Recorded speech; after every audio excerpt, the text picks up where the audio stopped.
Howdy y'all, my name is Bacon and I play video games. Today I am playing Virtua Racing for the Sega Saturn.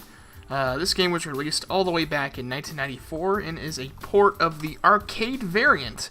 So it's actually really cool to see. I think, this is like a new segment that I'm going to be doing. It's just going to be old retro racing games. 'Cause I love racing games. I also love retro racing games, so that's exactly what we're gonna do here. So let's go ahead and get ourselves on a track and let's see what we can do. Let's see, I'm gonna pick what team I want, and I think I like the Wave team. That looks kind of cool. Alrighty, we're gonna do Bacon plays games. There we go. Located in the scenic forests of Bavaria, this track is the perfect place for beginners to get their wipers wet. You'll be babied by the long start-finish straight and the gently banked right turn. After you burn across the bridge, you'll finally be challenged by a tricky little curved section. Don't get sleepy though, because if you miss the next hairpin at the amusement park, you'll be having ale and bratwurst with the pit crew. Alrighty. That's actually kind of cool. So it kind of shows you the track, and I guess it gives you a little bit pumped up for the atmosphere. Which, this game has an extremely good atmosphere to it. So anyways, also, you gotta let the music play.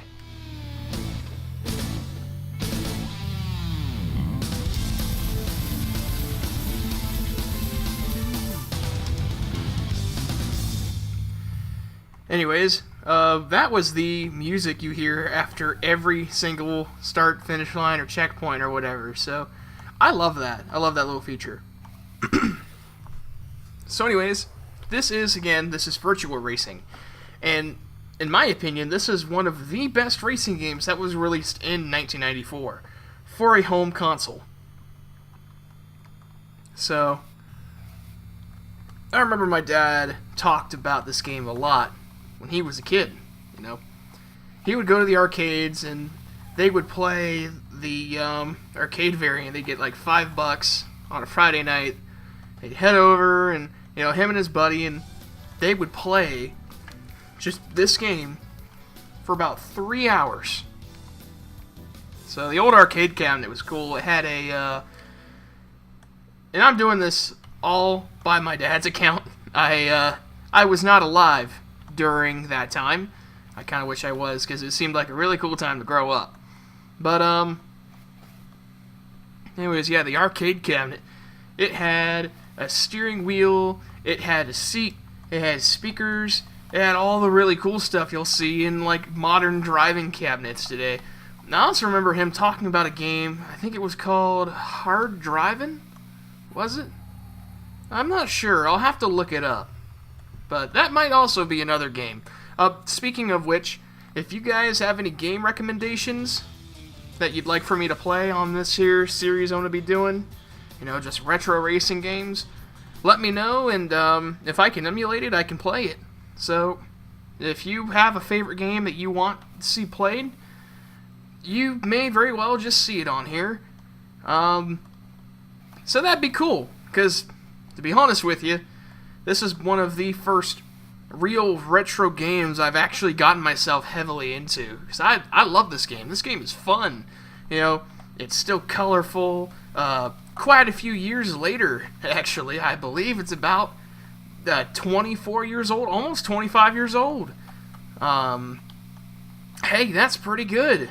If you can make a game that's still playable in 25 years, you're doing something right. That's it. You're doing something right if you can do that. So, most games from back then aren't really that playable. They aren't that good. But hey, I might find a few gems here and there, and again, include them on this show. So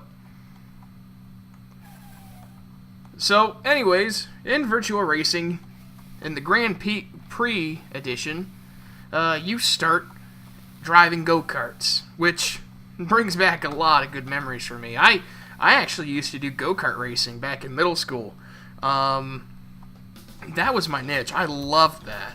I actually really miss it. I'll tell you what. If I grow up, no, or at least get a little older, I have a nice job, nice place, nice garage. Oh yeah, because that's more important than having a nice house. I'd rather have a nice garage than a nice house. Maybe I'll finally pick up an old go-kart, weld on some cool shit to it, and make it raceable. Make my own custom parts like I want to. So, rather than buying everything from like Comet Racing or something. Who knows? But that was awesome. That was awesome. My dad is huge into cars, and so am I. That's the whole reason I know quite a bit about cars, actually. So he's the one that got me into it. To anybody that says interests aren't passed down to the next generation, they're dead wrong. My dad's into computers, my dad's into cars. I'm into both. So, racing video games. Well, hey, that's the best of both worlds. You got computers, you got crap to play with on a computer, and you've got cars, you got racing, you got fun shit. That's pretty good. I'll take that. Anyways, so we're just cruising along here, and, I guess I might as well talk about the game a little bit. Currently, I'm using a keyboard for emulation purposes. This is an emulator. This is not on the console. I kind of wish I had the console, though, because I feel like the controller would be a lot easier to handle than a keyboard, but I'll manage. So anyways,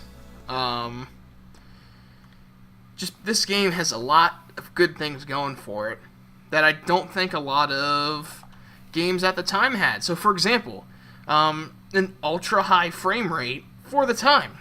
If I remember correctly, the Sega Saturn... Oh shit, whoops. Oh, well, that's not good. The Sega Saturn processed 2D images, so like sprites, background images, skyboxes, whatever. It processes that as 60 frames per second. And all the 3D elements that you're seeing here, that's all processed at 30 frames per second, which, 30 frames per second back in 1994, you look at games like Daytona USA on this, which, again, the arcade game, excellent arcade game. In fact, in my opinion, it is the best arcade game that Sega ever released. It really stepped up a lot of things. It really introduced a lot of things like texture filtering. That's a huge thing that game brought up. And that's awesome. That 1994, 1993, you have texture filtering. You have 60 frames per second. You have a seat that moves. You have a shifter, You have up to 8 players, playing the game. I remember in my hometown, they had a Daytona USA arcade machine, and it had 8 seats in it. I guess they bought it back in the 90s, and they just didn't want to get rid of it. I can see why, because it's still fun. Yeah, the seats are all ripped up and gross, but hell, if they, I would actually legitimately buy one of those things if they were to ever sell it. Hey, that might be the next emulation thing I try. I've seen a few AM2 emulators out there. I just need to figure out how to load the games on them. I'll manage. I'll get them. At least sometime or another.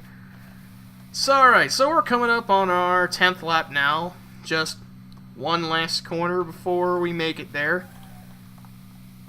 Again, like I said, the handling in this game is very nice. It's satisfying to drift your car around a corner.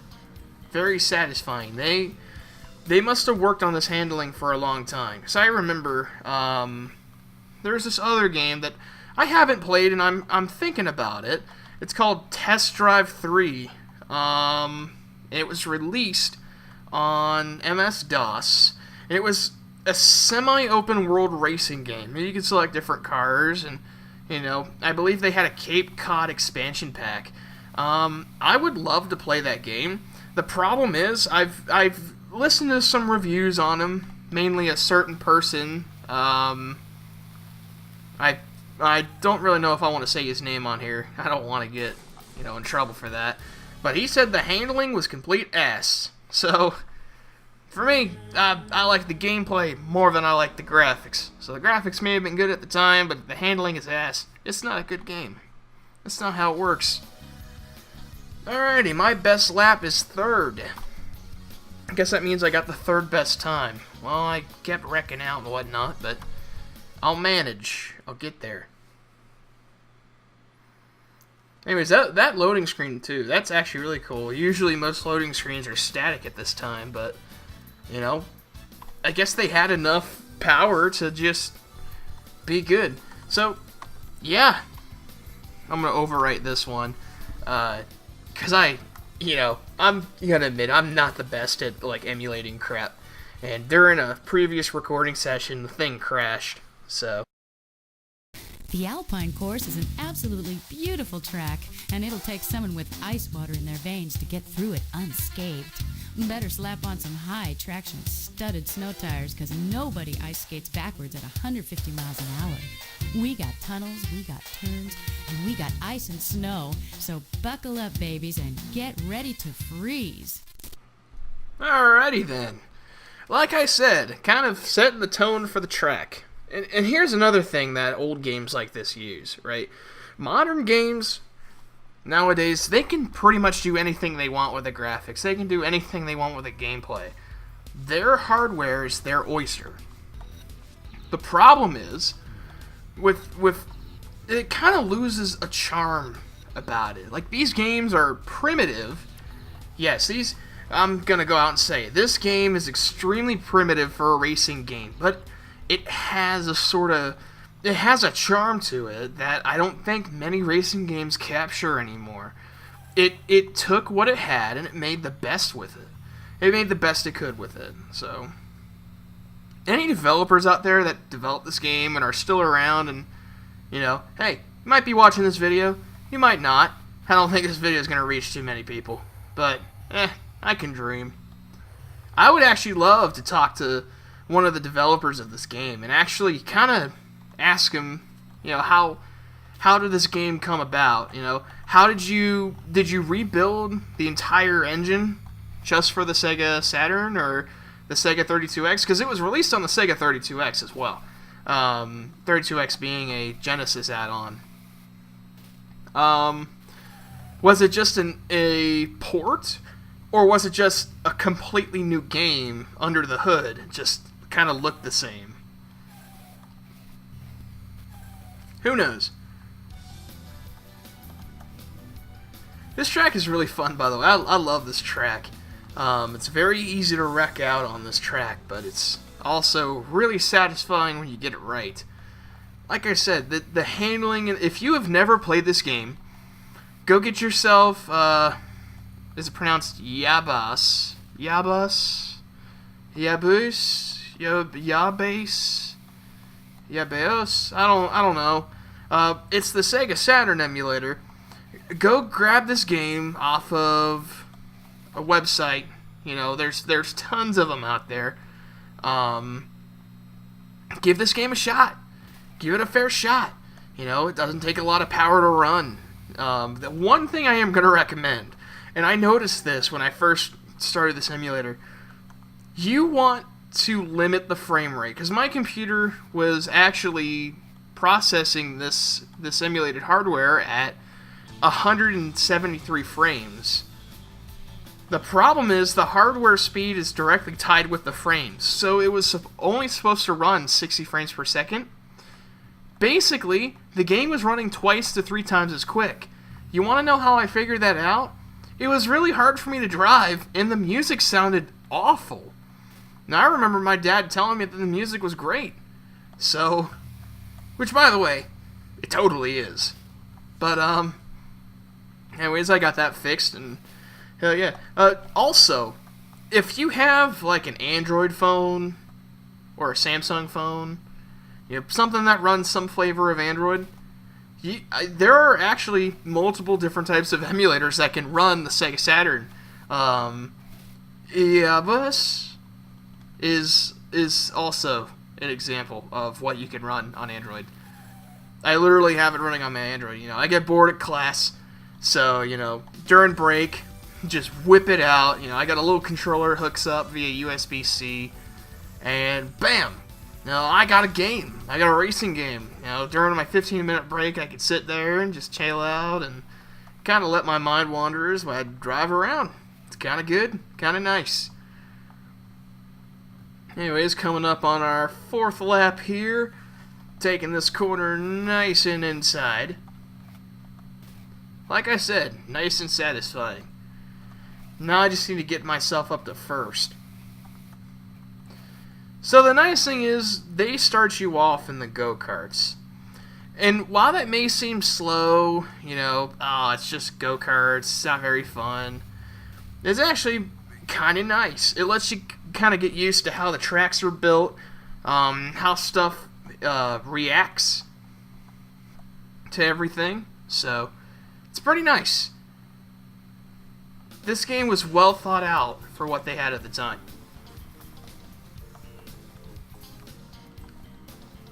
I keep thinking in my head, the games that are compared to this, a lot of people would be like, oh yeah, this is a shitty simulator, or oh, this is a shitty arcade racer. In regards to what, right? This was a very successful arcade game, and in my opinion, in many other people's opinions, the Sega Saturn port of this game is excellent. It's great. Awesome port. It's actually playable. It doesn't have any frame or drops or anything.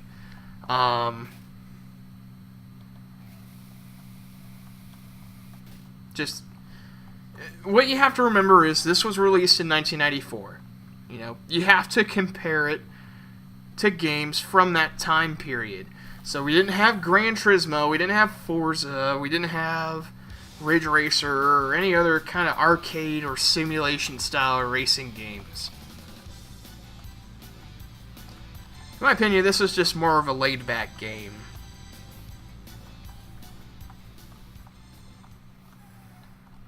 This first place guy's hauling ass, but that's no problem. Pass him in the snow. So, a big thing in the 90s, and this is just, again, from other people's accounts, this isn't from my own, but apparently virtual reality was a very huge thing in the 90s. Take, for instance, there were a lot of arcade games out there that were released in the 90s that tried to focus on virtual reality. Virtua Fighter, there's also Virtua Tennis, all of which are released by Sega. And then there was the Virtual Boy, which is Nintendo's failed console thing. I think they made like 12, 15 games. Kind of sucked. Red and black graphics. Yeah, oh man, what were they thinking? Don't do that shit. Oh, you want to know what the worst thing is? I don't know if you guys have ever heard of Tiger Electronics handhelds. Yeah. I'm about to scoop that low.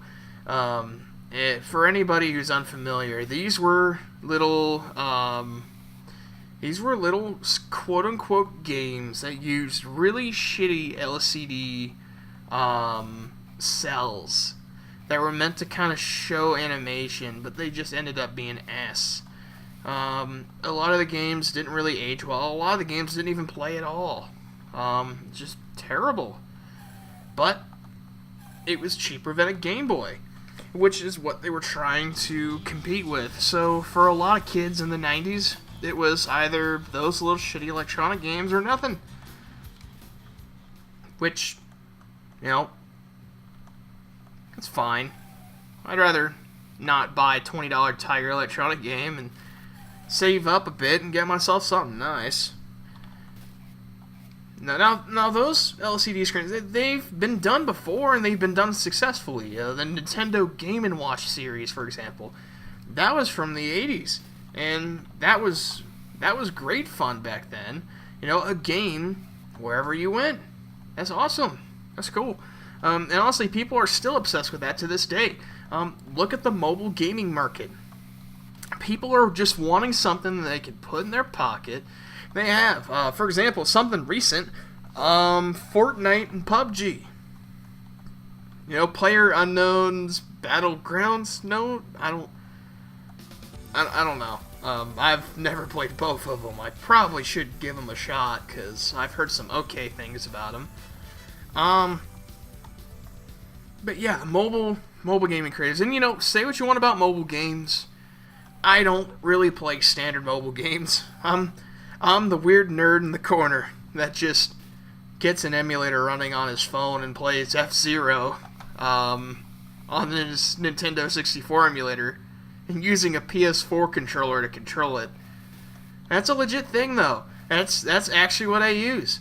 Because they make these cool adapters that allow you to just set your phone on your PS4 controller and you basically got a screen. Now, granted, you might need a couple of battery packs if you're going on a long drive, but it's actually really good fun, and it plays really well too. Surprisingly, phone hardware, it's super quick. It's quicker than a lot of people expect, honestly. So, if you've never given mobile emulation a try and you're kind of sick of how most mobile games are just like, oh, microtransactions, spend money, don't wait 24 hours to build a building or something. There are literally several big games that I've seen that pull that stupid shit. I hate that. That's a pet peeve of mine. But, if you've never given mobile emulation a try, definitely give it a try. Oh, well, my keyboard just kind of messed up. But, again, it's good fun. It's really easy to set up, too. I might make a few tutorials later on, kind of show you guys how easy it is. It's not that hard. Not that hard at all. You can have great games in your pocket. Not bad. I do recommend a gamepad, though, because touchscreen controls suck dick. And that's the race. So, that wasn't bad.